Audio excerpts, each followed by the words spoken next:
Edu datang ke Rusia untuk bersih salju atau Ya, sampai memilih Rusia itu gimana ceritanya? memang dari awal memang saya selalu memilih Rusia dari dulu. Saya tuh sangat menyukai sejarah Rusia sebenarnya. Tapi Saya mahasiswa Indonesia di Rusia itu berapa total ya? Sejauh yang saya ingat sekitar 600-an. iya. Hal-hal sederhana aja sih sebetulnya di sini. Mereka nggak terlalu peduli dengan gelar-gelar itu apa sih? Iya. Sarjana lah, apa? S1 es krim. Iya, sarjana, magister atau Iya. doktor. Untuk setelah belajar di Rusia, Ya, apa pasti, yang mau dibawa ke ya Indo? pasti yang akan saya bawa itu bukan ijazah itu.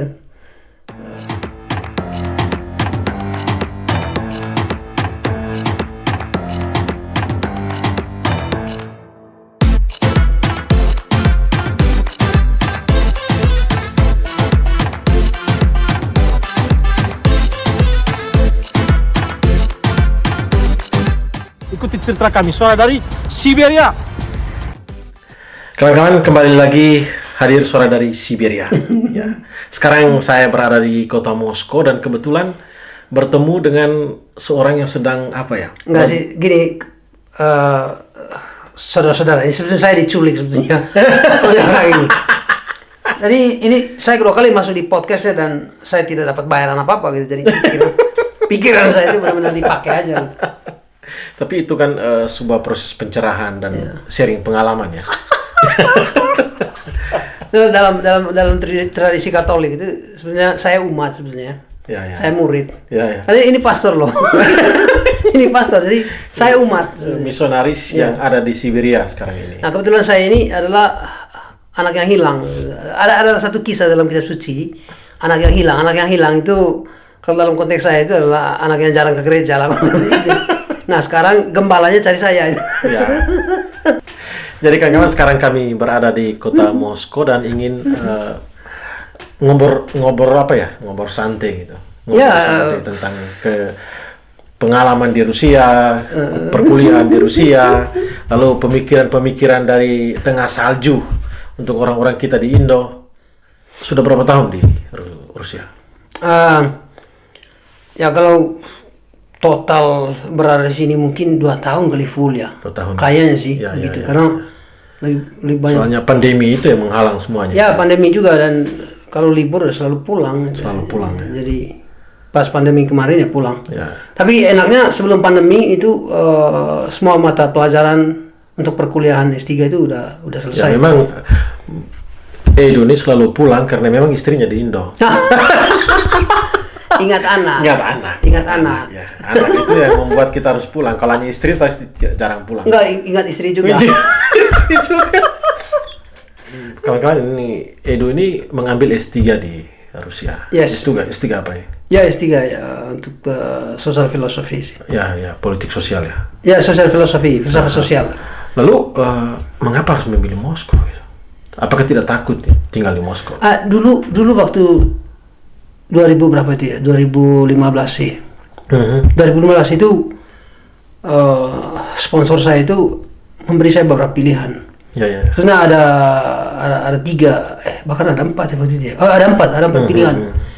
Pilihan studi di Tiongkok, lalu studi di Amerika Serikat, Jepang sempat, dan lalu saya memilih Rusia. Apa yang membuat ini jatuh cinta dengan Rusia itu? Saya itu 2009 lah. 2009 akhir. Saya belum ambil S2. Tapi saya udah bilang pacar saya waktu itu, yang sekarang sudah jadi istri saya itu. Mantan pacar. Ya? Yes. Mantan pacar. Yes. saya bilang saya mau ambil S3 di Rusia itu.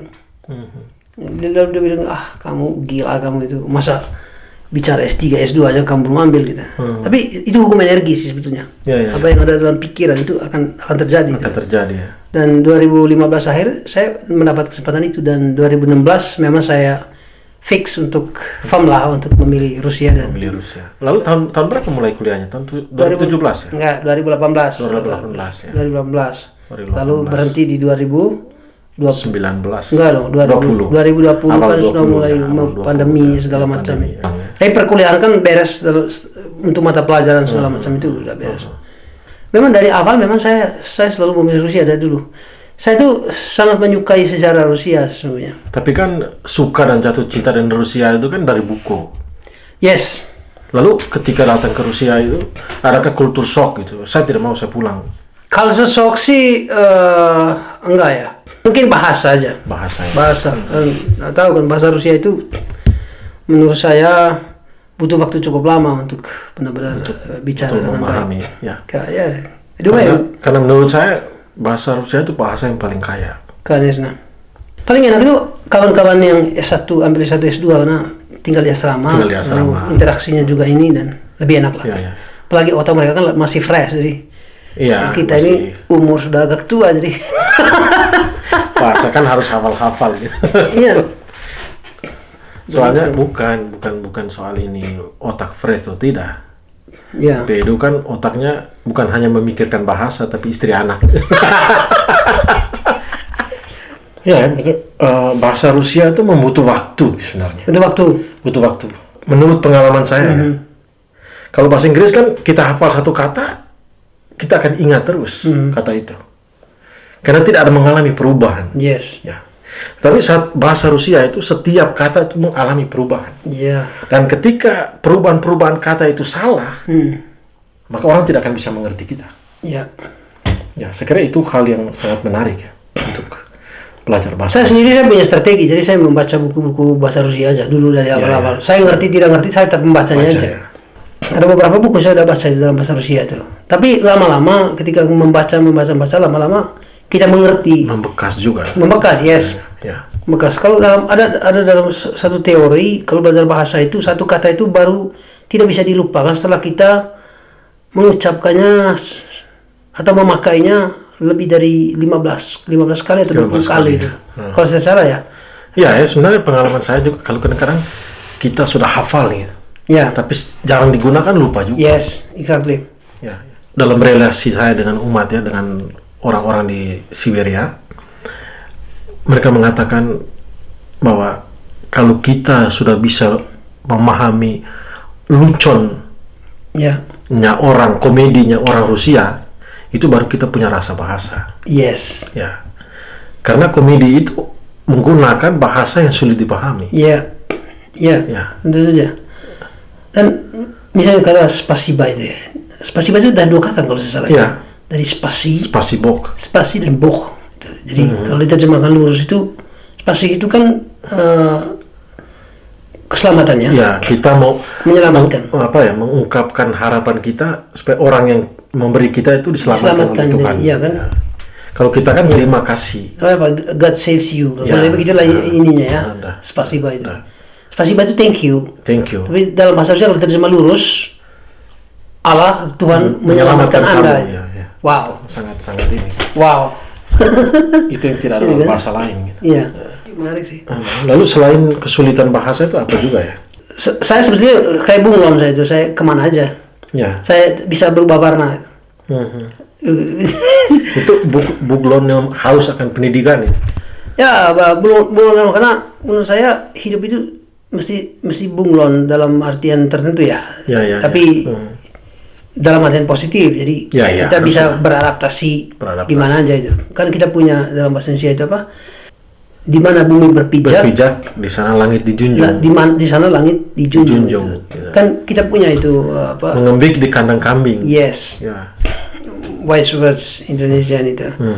Dan saya memilih prinsip untuk soal itu. Saya memilih prinsip untuk menjadi seperti kameleon. Saya kira itu bukan soal bunglon, tidak. Tapi di sini mental seseorang itu tahan banting. Iya bisa aja. Tahan banting. Karena ada beberapa pengalaman juga ya. Bukan hanya misioner dari Indo, tetapi banyak juga mahasiswa yang tidak tahan banting. Bukan soal uang, bukan soal kemampuan, tapi ketika berhadapan dengan kultur, berhadapan dengan situasi dan orang lain yang sama sekali baru itu tidak semua orang mampu. Saya sendiri saya menikmatinya aja. Ya. Di sini saya menikmatinya. Saya lihat itu. Dan menikmati sekali. mempelajari banyak hal. Mempelajari banyak hal ya. Kalau saya kesini hanya untuk datang lalu dapat ijazah kan, buat apa saya kesini kan? Iya. Ngapain gitu kan? Lalu dengan kemampuan untuk beradaptasi yang begitu bagus dan menguasai kota Moskow ya sekarang yang boleh dikatakan seperti itu. Kita kira bagaimana penilaian Edu tentang kota Moskow ini? Menguasai sih belum lah. Dalam arti sudah melihat di mana-mana lah. Yes. Ya. Kota Moskow itu besar ya. Ya. Banding Jakarta kan berapa kali lebih besar? Kalau salah 4 kali kayaknya. 4 kali Jakarta gedenya itu kota Moskow itu. Tapi kita merasa kecil aja. Kecil karena ada metronya kan? Yes. Karena sistem transportasinya bagus. Sistem transportasi. Itu sih yang menurut saya sih. Ya. Ada apalagi underground ininya kan, streamline-nya kan bagus ya. Berarti konsep kota yang besar diperkecil dengan transportasi yang mantap. Ya, tentu saja. Dan dari NTT, dari Manggarai itu kita punya filosofi sarang laba-laba. Sarang laba-laba, Linko ya. Linko. Yang akhirnya dipakai di Jakarta kan? Ya. Jack Linko. Jack Linko itu Jakarta Linko. Artinya sistem transportasi Jakarta itu mengambil filosofi sarang laba-laba itu. Jadi apa sarang laba-laba itu? Semua sudut terhubung gitu kan. Jadi poinnya adalah dari Linko itu, sarang laba-laba itu adalah interconnectivity. Jadi nggak ada sudut yang tidak terhubung satu sama lain gitu kan. Dan wujudnya menurut saya itu ada di sistem transportasi bawah tanah itu. Moskow itu. Orang kan benar-benar kayak ini. Iya, sebenarnya sarang laba-laba. Sarang laba-laba itu. Ya, semua titik itu terhubungi. Iya. Setelah beberapa tahun ada di Rusia sini, terutama ada di kota Moskow sini, apakah kota Moskow itu menjadi kota yang bisa dijadikan contoh untuk kita? Oh ya, ini pertanyaan. Ini pertanyaan sangat sangat menarik sih. Dan gampang aja dijawab kan? Gampang aja. Dulu waktu 2016 saya datang pertama itu, saya lihat kita landing di tengah hutan. Ya. Karena pohon semua kan. Sebelum landing itu kan kita bisa lihat dari atas tuh kayak pohon semua. Pohon itu kan sentuh di pohon. Yes, kayak hutan semua. Itu yang unik dari Rusia itu. Mereka itu kota Moskow, termasuk kota-kota lain juga, pohon itu lebih banyak dari skyscrapers. Ya. Gedung-gedung tinggi. Tentu saja banyak gedung-gedung tinggi di Moskow. Tapi pohonnya lebih banyak. Dan di situ unik ya kan? Apakah boleh dikatakan Moskow itu kota hutan? Bisa aja. Saya selalu menyebut itu bahkan. Ya. Kota hutan. Kenapa disebut kota hutan? Karena memang penghargaan terhadap pohon itu tinggi. Ya. Berarti kota Moskow itu betul-betul dibangun untuk suatu ekosistem yang seimbang ya? Ya, boleh sebut ini kan kota ekologis ya? Ya, kota ekologis. Kan bisa berasa juga, udara kan bersih sekali ya? Bersih sekali. Karena banyak pohon. Walaupun berada di tengah kota, kita masih merasakan udara yang segar sekali. Ya.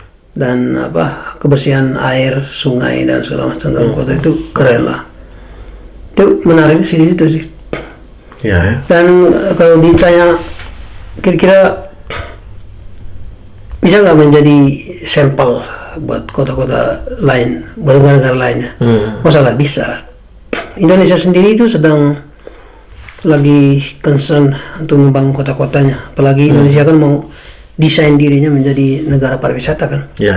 Negara pariwisata itu dia punya syarat dasar itu adalah kota-kotanya mesti rapi. Serapi. Yes. Segar. Yes. Karena pariwisata itu selalu identik dengan pedestrian kan. Ya, jalan kaki. Orang hanya mau jalan kaki kalau kotanya rapi. Kan begitu. Fasilitasnya ada. Yes, fasilitasnya ada itu. Nah, itu yang saya lihat di sini. Kalau ditanya kenapa orang Rusia itu suka jalan kaki, karena fasilitas itu ada. Fasilitasnya ada. Trotoarnya luas. Yes. Moskow itu kan bukan kota filsafat. Tapi akhirnya Edu dengan pilihan begitu banyak sebelum datang ke Rusia itu kan, lalu akhirnya memilih Moskow. Kembali lagi sih, Rusia ini kan sebuah bangsa besar ya. Ya. Dan kalau kita baca sejarah, dia punya sejarah besar sekali. Dari Kievan Rus kan sampai Rusia modern, Uni Soviet, lalu masuk Federasi Rusia sekarang. Dia punya sejarah yang unik dan khas lah. Dan menurut saya ya bangsa ini perlu dipelajari sih, kita pelajari gitu kan. Banyak hal yang kita bisa petik sih dari bangsa ini. Itu aja. Tapi kalau dibilang Rusia atau Moskow misalnya bukan kota filsafat, enggak juga, karena mereka punya banyak pemikiran Rusia itu juga, yes, dalam tradisi filsafat. Karena itu filsafat kita itu kan lebih banyak didominasi oleh filsafat Barat ya. yang rumahnya itu kan di Yunani kuno. Ya. Tapi Rusia sendiri juga punya cara berpikir filosofis tersendiri. Yang kalau dikaji lebih jauh, saya nggak perlu menyebut nama-nama filsuf besar Rusia, sastrawan besar itu kan, mereka juga filosofer. Filsuf eksistensialnya Rusia juga bagus. Dan itu sangat menarik, dan karya-karya mereka itu kan bisa kita nikmati sekarang. Menarik ya, satu negara yang begitu besar, ya. Boleh dikatakan orang Indonesia masih kurang ya. Di sini. Lalu Edo datang sebagai mahasiswa besar. Iya, mahasiswa itu. Bukan S1, bukan S2, tapi langsung S3. Nah, itu bukan soal S1, S2, S3 sih, tapi ini soal pilihan aja. Soal pilihan ya, aja. Kan? Saya senang lihat anak-anak muda itu yang ambil S1, S2 di sini kan, otak mereka juga masih fresh banget lah gitu. Ya. Dan mereka serius ya. Saya nggak tahu mahasiswa Indonesia di Rusia itu berapa totalnya? Sejauh yang saya ingat sekitar 600-an. Iya. 650. Tapi tahun-tahun terakhir kan makin banyak gelombang. Oh, itu bagus dong. Ya, gitu. Apalagi dari Papua itu banyak sekali. Papua, ya. Ya. Kalimantan juga sama. Kalimantan. Karena memang pemerintah daerah itu memberi beasiswa. Oh, bagus. Kepada anak-anak daerah yang punya prestasi dan dikirim ke sini. Ada yang di bagian perminyakan, ada yang di bagian pesawat, ada yang di bagian kereta, ada yang bahkan kedokteran. Iya. Harusnya teknologinya bagus lah. Teknologinya bagus. Ya. Jadi sistem pendidikan di Rusia. Ya. Paling kurang kan Edo kan punya gambaran sebelum datang ke Rusia ya. Kira-kira saya kan pergi belajar. Lalu sampai di sini, apakah sistem pendidikan itu membantu Edo untuk mendapatkan sesuatu yang inginkan, dicita-citakan? Saya dididik dalam tradisi yang paling terakhir itu kan di Dirkara ya. Dididik untuk menjadi mahasiswa yang benar-benar independen. Jadi diberi ruang atau ruang yang lebih leluasa supaya kita, dalam istilah saya itu, saya menjadi manusia yang memilih diri saya itu. I choose myself gitu kan. Karena saya choose myself, maka saya bertanggung jawab atas pilihan itu kan. Gitu kan. Dan saya rasa tidak ada perbedaan waktu saya masuk di sini di filsafat sosial, dan dosen-dosen saya juga ya nggak ada perbedaan lah kayak di Dirkara itu. Jadi mereka menempatkan kita sebagai bukan ini ya, namanya juga mahasiswa kan, itu siswa besar ya. Jadi karena siswa besar ya, jadi tanggung jawabnya juga besar terhadap dirinya kan gitu kan, termasuk. Lalu di samping tanggung jawab besar terhadap diri, terhadap pilihan itu, kira-kira di sini juga ada kehadiran dosen. Kira-kira berapa persen?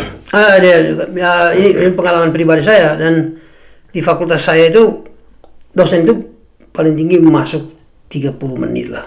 Ya. Karena dia tugasnya itu mengarahkan ya. Selebihnya itu dia hanya mengarahkan saja tema apa yang kita bahas, lalu buku apa panduannya, lalu bisa di download di mana aja, mereka udah detail lah mereka untuk itu.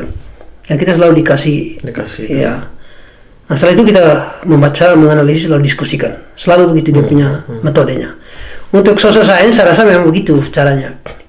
Membaca, menganalisis, presentasi, menghasilkan kan gitu kan. Dia punya ini. Berarti itu 3 hal yang harus dialami oleh mahasiswa besar itu tadi. Yes. Ya. Jadi saya cinta dengan filsafat politik sih sungguhnya. Dari beberapa tulisan saya, analisis baik di buku maupun media sosial itu. Ya memang kasusnya di filsafat politik. Begitu. Lalu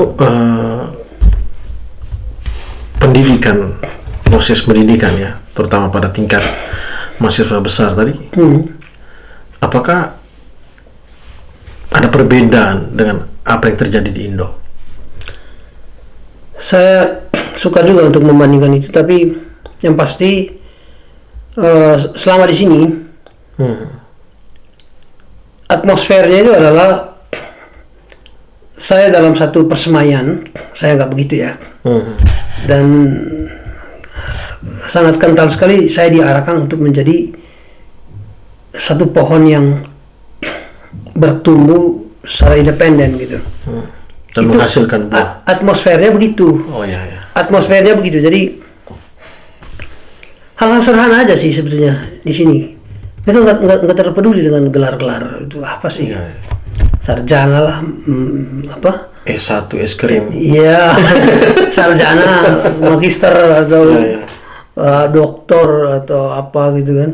Ya model baju kan? Iya, baju. Jadi ijazah sarjana, ijazah magister, ijazah doktor itu kan model baju aja diganti-ganti aja. Ya. Tapi yang menjadi esensinya itu tubuhnya itu kan. Orang Yes. Lalu mereka nggak peduli. Lu sarjana, magister atau doktor tuh nggak peduli. Mereka. Tapi gue mau cek dong itu pikiran lu, kalau gitu kan. saya mau lepaskan bajunya dulu. Yes. Tapi yang saya mau lihat itu orangnya itu. Ya yang diperiksa itu kepalanya kan. Periksa orang Itu- kepalanya itu Apakah aja. dia gila atau tidak? Iya. Karena pemikir-pemikir harus menjadi gila dulu dong. Menurut saya ini tradisi seperti itu mesti dipertahankan sih. Iya. Dan kalau di kita itu mesti ditumbuhkan itu atmosfer seperti itu karena Ada satu hal yang menarik ya. Tadi ya, casingnya itu tidak terlalu penting, gelarnya itu tidak terlalu penting, dan betul-betul dipraktekkan oleh orang Rusia loh. Kenapa? Saya menemukan begitu banyak orang Rusia yang bekerja tidak sesuai dengan ijazahnya. Kata seperti itu. Iya. Seorang perawat kerja di kereta gitu. Bukan sebagai perawat di kereta. Tetapi sebagai umpamanya pembantu ini yang bawa kereta itu. ya. Kan aneh. Lalu seorang bapaknya ini ahli hukum kerja di kafe. Ya sebetulnya ada yang menulis tentang apa the end of expertise itu kan, atau the death of expertise, itu matinya keahlian gitu kan, matinya keahlian ya. Sekali misalnya saya ambil contoh, sekali di rumah printer saya itu rusak. Bagaimana mencari perbaikinya? Jadi saya mesti bawa ke ahli printer. Ahli printer. Tapi waktu itu saya bilang saya coba buka YouTube deh. Saya buka YouTube, ikuti bagaimana cara memperbaiki printer ini. Jadi juga itu. Jadi saya tidak perlu keluarkan uang kan untuk memperbaiki printer itu. Saya juga punya pengalaman. Kita tinggal di Siberia itu kan harus memanaskan ruangan. Iya, Ya. oke. Lalu kita sebagai orang tropis itu nol tentang pemanas ruangan, mesin pemanas ruangan itu nol. Karena kita memang tidak punya. Lalu ketika mulai bekerja di Siberia, saya memaksa diri saya untuk tahu. Lalu dari waktu ke waktu saya tidak mau menggunakan mesin yang setiap jam harus pikul batu bara. Harus isi tiap jam. Itu kan tidak mungkin untuk saya sebagai orang tropis. Ya. Maka dari waktu ke waktu universitas yang paling baik itu YouTube itu digunakan. Iya, digunakan. Lalu kemudian saya membeli mesin otomatis. Oke. Yang tidak setiap jam harus pergi pikul batu bara dan isi. Isi satu kali dia bisa untuk 1 minggu umpamanya. Ya. Dan begitu banyak orang Rusia yang datang belajar di saya. Ya. Tapi belajar di YouTube. Iya. Saya belajar di YouTube, mereka belajar di saya. Gitu. Ya. Itu sangat menarik sebenarnya. Bagaimana gelar seorang imam itu bukan hanya buat misa. Ya. Gelar seorang doktor filsafat itu bukan hanya berpikir, Ya. tapi bagaimana hati juga bermain. Satu hal yang menarik ya, apa hal positif yang sangat kuat dari orang Rusia untuk kita sebagai orang asing, terutama dalam proses pendidikan itu sendiri, kultur atau hal-hal yang sangat menarik untuk Edu itu, ketika bergaul dengan orang Rusia itu. pengalaman saya, dosen saya itu sangat percaya dengan saya itu. Ya, kepercayaan. Ya. Kenapa dia percaya sama saya? Karena dia tahu saya ini udah besar gitu, namanya juga mahasiswa ya, orang udah besar gitu, yang tidak harus diarahkan lagi, bukan di apa ini, tapi tidak harus harus lalu ditopang terus. Ditopang terus nggak Ya, bisa itu. ya. Karena mungkin satu hal ya, orang Rusia itu kalau sudah umur 18 tahun itu dia harus keluar dari rumah. Oh yes, itu kan Dianggap sudah dewasa. salah satu poin yang baru buat kita kan. Iya. Karena itu mereka menganggap semua orang yang sudah umur begitu ya orang yang sudah layak untuk Bisa berdiri memilih sendiri. sesuatu. Memilih sesuatu dan bertanggung Bertanggung jawab jawab, atas ya. pilihan itu. Sebentar lagi apa yang mau dicapai, apa yang mau didapat di Rusia itu kan hampir selesai gitu. Maksudnya sudah digenggam di tangan. Itu bukan cita-cita sih. Ya, bukan cita-cita. Apa yang mau digenggam dibawa ke Indo untuk setelah belajar di Rusia, apa yang mau dibawa ke Yang Indo? pasti yang akan saya bawa itu bukan ijazah itu. Ya, ijazah tidak berat. Ya justru itu kan. itu bukan bawaan pulang saya Iya, itu. iya. Yang akan saya bawa pulang itu ya pengetahuan dari sini sih. Itu aja. Kalau ijazah itu forget about it. Ya. Forget about it. Ada mungkin satu kertas kecil nanti kan dibawa gitu kan. Dibawa. Kan itu apa sih? Tapi ya pengetahuan saya rasa saya dapat banyak pengetahuan dari sini kan, saya aktif juga diskusi di lingkaran akademik di sini kan. Itu aja. Jadi yang saya bawa itu adalah isi laptop saya itu. Iya. Itu aja. Bukan isi laptop. Isi kepala. Isi kepala ya. Maksudnya, Laptop yang ada di Yes. kepala gitu. kan itu taruh di laptop dulu kan baru masukin kepala Masuk kan. kepala. Berarti proses tiga Atau dibalik, yang ada di kepala masukin laptop kan gitu. laptop itu. Saya kira untuk ke Indo itu Yang saya pasti kira bukan apa bawa yang di ijazah. kepala itu masuk di laptop gitu. Yang pasti bukan bawa ijazah sih itu pada sih. Ya, saya kira itu poinnya bahwa gelar itu tidak di atas segala-galanya. Kalau menurut saya sih bisa aja penting lah, tapi Penting sih penting. ya baik kalau punya itu barang. Ya. Baik juga. Jadi terima kasih atas sharing yang sangat menarik. Oke. Ya, saya kira kita ini adalah duta-duta yang sebenarnya untuk ke Rusia, duta dari Indonesia. Ya. Karena kita ini lebih, yang pertama menunjukkan Indonesia yang sesungguhnya ke tengah masyarakat yang kita temui. Ya. Lalu kita ini yang bisa belajar dari mereka dan bawa ke Indo. Oh ya, dan sekarang turis-turisnya banyak loh. Banyak yang masuk turis. Indonesia, ke Bali dan segala macam. Kembali. Ya. Jadi kepada teman-teman mahasiswa, jadikan Rusia ini sebagai tempat di mana kita mendapatkan begitu banyak hal untuk membangun negara. Ya. Karena kita dikirim bukan untuk turis ya, jadikan turis, menjadi turis, tapi menggali hal yang begitu bagus untuk dibawa ke Indonesia dan menjadikan Moskow-nya Indonesia itu Moskow yang ada sekarang ini. Yes. Jangan pernah merasa puas karena masih begitu banyak hal baru yang belum kita tahu sebenarnya. Yes. Ya. Mari kita tetap belajar. Salam dari Rusia, salam dari Moskow, salam persaudaraan. Ya. Ya.